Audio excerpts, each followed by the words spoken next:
कौवे और चिड़िया के अगले पार्ट में खुश आमदीद। कौवा उधर बैठा यही सोच रहा था, इतने में बहुत तेज बारिश शुरू हो गई। लेकिन गोरी कभी आज घर वापस ना आई।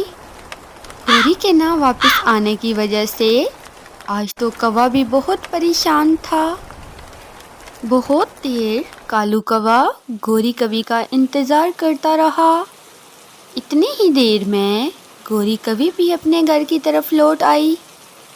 गोरी ने जब घोंसले में समोसे देखे तो वो बोली, अरे कालू जी, ये समोसे किधर से आए हैं? क्या आज फिर टोनी बहन दे के गई है? लेकिन मैं तो आज टोनी के घर से होकर आ रही हूँ। वो तो अभी तक अपने घर नहीं आई थी। कालू ने जब ये सुना तो फौरन से बोला, अरे गोरी, तुम टोनी के घर क्या करने गई थी? तुम तो इधर से भोजन की तलाश में निकली और टोनी के घर कैसे पहुंच गई? जरा मुझे ये बताओ। अरे कालू जी, आज जब मैं घर वापस लौट रही थी तो मैंने देखा कुक्कू अपने घोंसले में बैठा बहुत रो रहा था। आज कोई पंछी उसके घोंसले में गया था और उससे समोसे चुरा कर ले आया है। उसने कुक्कू को बेवकूफ़ बनाया है। कालू जी, आपको तो पता है ना, टोनी एक दफ़ा ही कुक्कू के लिए समोसे देकर बेचती है और उसने अपना पूरा दिन उन्हीं समोसों पर गुजारना होता है। लेकिन आज कोई पंछी उसे बेवकूफ़ बना गया। कालू जी, आज कुक्कू बहुत रो रहा था तो मैं आज अपने और आपके हिस्से का भोजन कुक्कू को देकर आई हूँ। लेकिन कालू जी, आप मुझे ये तो बताइए, आपने ये समोसे किधर से लिए हैं? गोरी, मैं ये समोसे तुम्हारे लिए लेकर आया हूँ। मैं आज शहर गया था, मैंने काम किया और सोचा आते हुए मैं गोरी के लिए समोसे लेता आऊँ। तुम भी तो मेरा बहुत ख्याल रखती हो ना, मुझे हर रोज़ भोजन लाकर देती हो।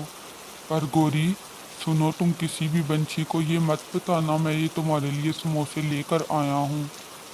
गोरी कभी कुछ टाइम के लिए तो ये सोचने पर मजबूर हो गई कि ऐसे तो नहीं हो सकता कि कालू को मेरा इतना ख्याल आए। लेकिन फिर उन दोनों ने मिलकर वो समोसे खाए और आराम से अपने घोंसले में बैठ गए। शाम का वक्त था। टोनी चिड़िया जब घर पहुंची तो उसने देखा कुक्कू भोजन खा रहा है, तो उसने कुक्कू से पता किया, कुक्कू बेटा, तुमने ये भोजन किधर से लिया है? हमारे घर में तो ये भोजन नहीं था और फिर ये किधर से आया, बताओ मुझे। मम्मा, ये भोजन मुझे गोरी आंटी देकर गई हैं। मैं रो रहा था भूख की वजह से, क्योंकि आज जंगल में एक न्यू पंछी आया था। मैंने आज से पहले ये पंछी कभी नहीं देखा था। शायद वो पंछी हमारे जंगल का नहीं था। मम्मा, उसने मुझे बोला कि तुम ये समोसे मत खाना, ये समोसे तो खराब हैं, तो इसलिए मैंने समोसे फेंक दिए। लेकिन शाम को मुझे बहुत सख्त भूख लगी। गोरी आंटी पास से गुजर रही थी। उन्होंने जब मुझे रोते हुए देखा तो वो ये भोजन मुझे दे गई है। टोनी ने जब ये बात सुनी तो वो परेशान हुई कि कोई कैसे हमारे जंगल में दूसरा पंछी आ सकता है, वो भी इतनी तेज बारिश में। टोनी ने कुक्कू को बोला, अरे कुक्कू बेटा, तुम तो इस जंगल के सारे पंछियों को जानते हो, सवाए एक सुस्त कौवे के, क्योंकि वो तो हर वक्त अपने घोंसले में पड़ा रहता है। इसके अलावा तो हमारे जंगल में कोई और पंछी नहीं आता, और अगर आता भी तो जंगल के बाकी पंछी जरूर मुझे बता देते। मम्मा, मुझे लगता है वो सुस्त कौवा ही था जो मेरे पास आया और मुझे बेवकूफ बनाकर मेरे समोसे ले गया।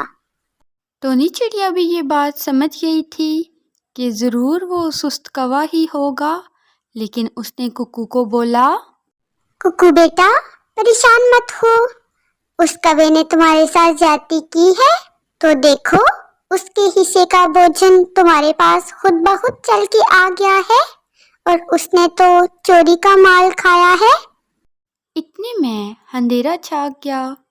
कुक्कू और टोनी अपने घोंसले में सुकून से वो भोजन खाकर सो गए। दूसरी तरफ घोंसले में बैठा कालू कौवा भी यही सोच रहा था। कालू, आज तुमने कुक्कू के साथ बहुत ज्यादती की है। तुम्हें ऐसे नहीं करना चाहिए था।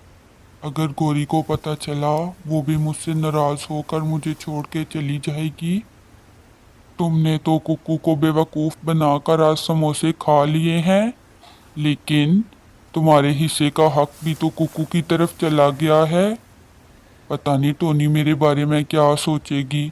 पहले ही जंगल का कोई पंछी मुझे नहीं बुलाता।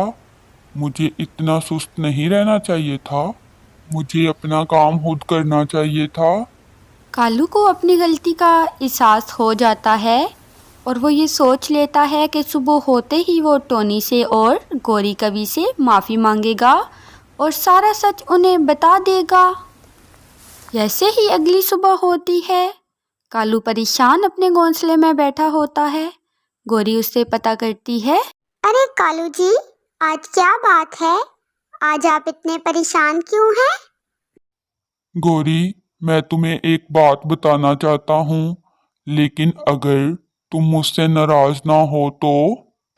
गोरी, कल मैंने ही कुक्कू के पास से समोसे चुराए थे और तुम्हें लाके खिलाए हैं। वो मैंने तुम्हारे साथ झूठ बोला था, लेकिन मुझे अपनी गलती का एहसास हो गया है। टोनी भी तो बहुत नाजुक सी चिड़िया है। अगर वो इतनी मेहनत कर सकती है तो मैं क्यों नहीं कर सकता। रानू चिड़िया और कुक्कू घोंसले के बाहर उनकी ये बातें सुन रहे होते हैं। गोरी कभी अभी कुछ बोलने ही वाली होती है, इतने में रानू चिड़िया और कुक्कू उनके घर में दाखिल होते हैं। अरे गोरी बहन, आप चुप करें। अगर कालू को अपनी गलती का एहसास हो गया है तो मैंने इसे माफ किया। ये सुनते ही कालू कौवा कुक्कू को अपने गले से लगाता है और वो बहुत ज़्यादा खुश हो जाते हैं। और फिर कौवा उन्हें बताता है। अरे टोनी बहन, मेरी तो जिंदगी बदल गई है। मैंने एक गलती की, लेकिन उससे मुझे सबक मिला है। मैं आप सबको भी यही कहता हूँ कि अपनी गलतियों से जरूर सबक सीखो। ये थी हमारी आज की कहानी। अगर आपको ये कहानी अच्छी लगी है तो इस चैनल को सब्सक्राइब कर दें। मिलते हैं हम अपनी नेक्स्ट वीडियो में। तब तक के लिए अल्लाह हाफिज़।